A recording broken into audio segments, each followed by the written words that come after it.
Staff নেই তাহলে একটু অসুবিধা হবে। শিক্ষা বলে আসবেন না ক্লাসে, এটা তো শিক্ষা আপনি ক্লাসে একটু বলে আসবেন না। না কেন আসবো?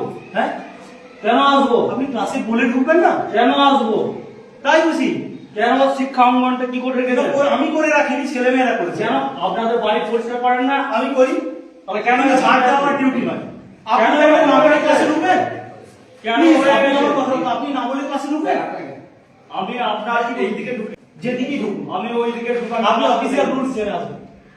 আমার জানা আছে কেন শিক্ষাঙ্গন কেন এরকম শিক্ষাঙ্গন কেন আমি এই যে কথা বলুন তো আপনি মেজাজ দেখাবেন না একদম, আপনি মেজাজ দেখাবেন না। এটা আমার ডিউটি নয়। আমি ছেলেমেয়েদেরকে বলি, আজকেও বলেছি আমি, আপনি ছেলেমেয়েদেরকে জিজ্ঞাসা করুন বারবার আপনাকে বলেছি, আপনি ছেলেমেয়েদের বলেছেন দেখুন আমাদের স্টাফ এখন নয় সেই ভক্তদের কাছে বলেছি ক্লাসে ঝাড় দিতে হবে। আপনি জিজ্ঞাসা করুন প্লিজ। আমি বারবার বলেছি আমি না ওনাদের সাথে আমার এই নিয়ে আমাদের অনেক কথা বলছি। আমাদের পরিকাঠামোর অনেক কম, কারণ আমি স্কুলে গ্র্যান্ড ইয়ে করছি যে স্কুলটা যাতে ভালো হয় তো আমরা সেটা জানি। তাহলে দেখবেন ফর্মালিটি আছে, সব কিছু ফর্মালিটি আছে। আপনি না বলে কাছে করতে পারেন না।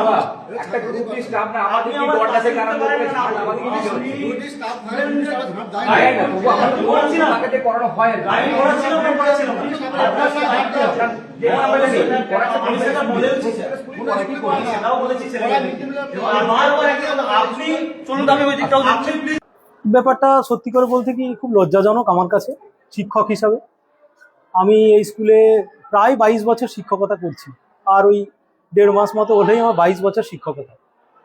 আমার জীবনে তো এটা ঘটেনি, আশা করব কোনো শিক্ষকের জীবনে এটা না ঘটুক।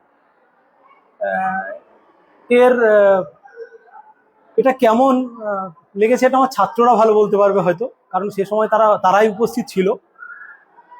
এই আর কি।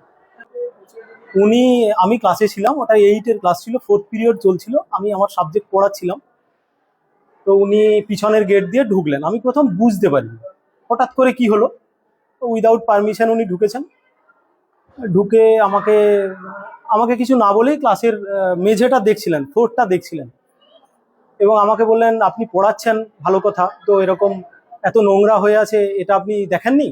আমি বললাম আমি দেখেছি, এবং আমাদের কোনো মানে গ্রুপ ডি নেই, সাফাই কর্মী নেই, আমি বাচ্চাদেরকে দিয়ে এগুলো তো ধরুন বাচ্চাদের ডিউটি নয়, তাদেরকে আমরা ভালোবেসে করাতে পারি যে বাবা স্কুলটাও তোমার বাড়ি, একটু করো, আমরাও প্রয়োজনে হাত লাগাতে পারি।